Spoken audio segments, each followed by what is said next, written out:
friends and my dear students and colleagues. Today I am going to deliver leadership in engineering management part 4.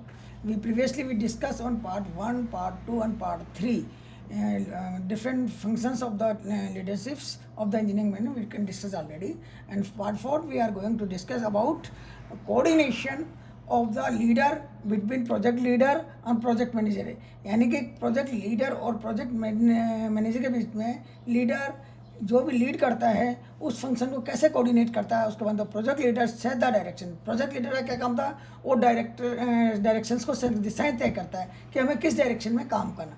Inspire the team work, और अपनी जो उसकी team हो तो उसको appreciate करता है, इंस्पायर करता है, उत्साहित करता है काम करने के लिए।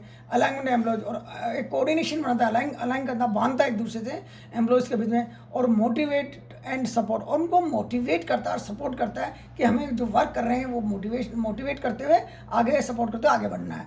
जबकि प्रोजेक्ट मैनेजर का क्या होता है, प्लान एंड बजट। जो प्रोजेक्ट मैनेजर होता है उसका पूरा फंक्शन में क्या, फंक्शन को प्लान करना, प्रोजेक्ट को प्लान करना और उसके बजट के बारे में मैनेज करना। ऑर्गेनाइज द वर्क, और जो वर्क करना है उसको एक सेट तरीके से ऑर्गेनाइज करके और उसको रिजल्ट में कन्वर्ट करना। स्टाफ प्रोजेक्ट, और स्टाफ का प्रोजेक्ट यानी कि स्टाफ को किस तरह उसमें मैनेज करना है ये उसको तय करता है। कंट्रोल, और पूरे प्रोजेक्ट को कैसे कंट्रोल करना है कि किस डायरेक्शन में कम या ज़्यादा और किस तरह वर्क जो टाइम बिंग है उसको कंप्लीट करें। यानी कि कुल मिला के एक प्रोजेक्ट लीडर का इंस्पायरेशन करता है और प्रोजेक्ट मैनेजर एडमिनिस्ट्रेशन का काम करता है। तो ये main, the leadership is the ability to get the things done through the other peoples. How do leaders go wrong, यानी कि जो लीडर है वो गलत कैसे जाता है, यानी उसमें क्या ऐसी कमियां होती है जिसके कारण वो अपने काम को रिजल्ट तक नहीं पहुंचा पाता और लैग कर जाता है। तो first of all abusive and arrogant, यानी वो गाली गलौज करता है और ऑर्गोनेट होता है, यानी कि वो इसका बिहेवियर अच्छा नहीं होता। डिक्टेटरशिप इन डिसीजन मेकिंग, और जो डिसीजन यानी जो भी वो डिसीजन लेता है उसमें डिक्टेटरशिप करता है, यानी उनमें हावी होने सौंपने की कोशिश करता है, चाहे वो डिसीजन गलत हो चाहे सही हो या इनकॉर्पोरेट हो। यानी कि जो उसकी टीम वर्क है उस टीम के साथ अगर डिक्टेटरशिप करेगा तो वो चीज़ सही डिसीजन नहीं हो पाएगा और वो आपका जो प्रोजेक्ट है, जो वर्क है वो लेग कर जाएगा। ईगो सेंट्रिक मैनर, और वो ईगो सेंट्रिक मैनर में काम करेगा तो भी उसका काम सफ़र करेगा। पुअर इंटरपर्सनल स्किल्स, और उसमें पर्सनल स्किल्स अगर नहीं होगी, बहुत ही कमी होगी, तो भी वो प्रोजेक्ट और एक अच्छा लीडर नहीं बन पाएगा।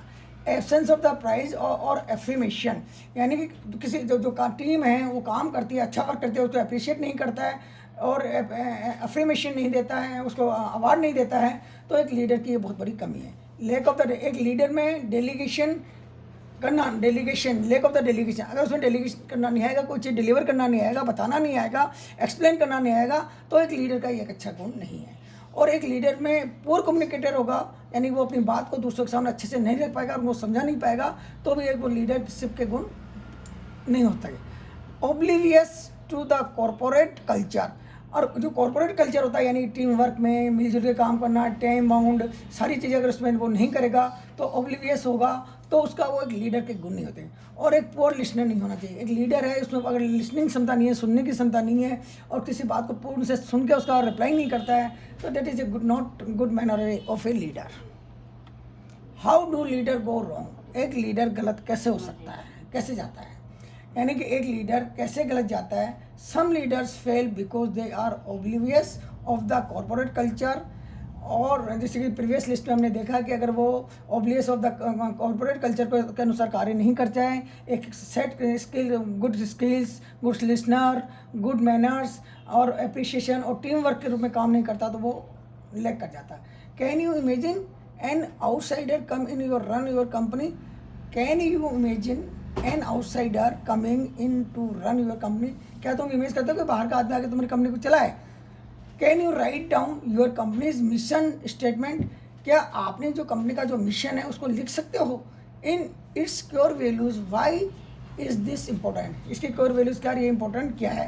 यानी कि लीडर ये बात सोच सकता है कि हमारी जो कंपनी है उसकी वैल्यूज़ क्या है, उसकी कोर, तो उसके अनुसार ही उसको काम करना होता है। अगर ये सब है तो एक लीडर अच्छा बनता है, नहीं है तो वो लैग कर जाता है। Would an outsider understand this, क्या एक आउटसाइडर आदमी इसको समझ सकता है, नहीं, क्योंकि एक लीडर है जो कंपनी का पार्ट है वही इस चीज़ को समझ सकता है, आउटसाइडर नहीं समझता। Why do companies sometimes bring in outsider to run the frame, अगर यानी कि जो कंपनी आउटसाइडर को कंपनी, क्योंकि पर्टिकुलर किसी प्रॉब्लम के लिए तो वो आउटसाइडर को ला सकते हैं, लेकिन पूरी कंपनी का होल सिस्टम का क्या उसका इंटरनल प्रॉब्लम्स है उसको अगर सोल्यूशन के लिए नहीं ला सकता। लेकिन कोई पर्टिकुलर प्रॉब्लम उसके लिए आउटसाइडर को लाया जा सकता है, लेकिन होल लीडरशिप के लिए नहीं लाया जा सकता। America worst business leaders, America जो सबसे गंदे बिजनेसमैन हैं उनकी एक लिस्ट बता रहा हूँ आपको। हेनरी फ्लैक कैनरीज स्टील में थे ये, इनका अच्छा वर्क नहीं था। बॉब एलन AT&T में थे ये, इनका भी वर्क अच्छा नहीं था। रोजर स्मिथ GM थे ये, लेकिन ये नहीं कर पाए। जॉन सेली एप्पल में थे। मार्टिन सेवलिन AIG में थे। और गरेल्ड लेविन AOL टाइम वार्नर में थे। बॉब नॉर्डेल होम डिपोट में थे। स्टैन ओनेल मिरिल लेंस में थे। कैलिफोर्निया HP में थे। विक्रम पंडित CT, जिसको $160 मिलियन पे आउट टू गो अवे, मतलब बाहर जाने के लिए इतना पे किया गया था उसको। Managing teams 5 dice functions of A team, यानी कि कोई ड्रॉबैक्स होते हैं किसी टीम के जिसको कि कोई टीम मैनेजमेंट को फेल करने के। तो एब्सेंट ऑफ ट्रस्ट, यानी कि उसका अगर हम एक दूसरे पे विश्वास नहीं करेंगे तो ये एक ड्रॉबैक है। फियर ऑफ कॉन्फ्लिक्ट, जिसको फेल होने का भय होता है, वो भी अपना एक ड्रॉबैक है। लैक ऑफ द कमिटमेंट, यानी अपने जो प्रॉमिस किया अगर उसको हम पूरा नहीं करते हैं तो वो भी एक ड्रॉबैक है। अवॉइडेंस द अकाउंटेबिलिटी, और जो आपकी जिम्मेदारी है अगर आप उसको अवॉइड करोगे तो भी लैक करोगे। Not focus on the result, अगर रिजल्ट पर फोकस नहीं करोगे तो भी एक लीडर या मैनेजिंग टीम लीडर का वर्क नहीं होगा। Thank you.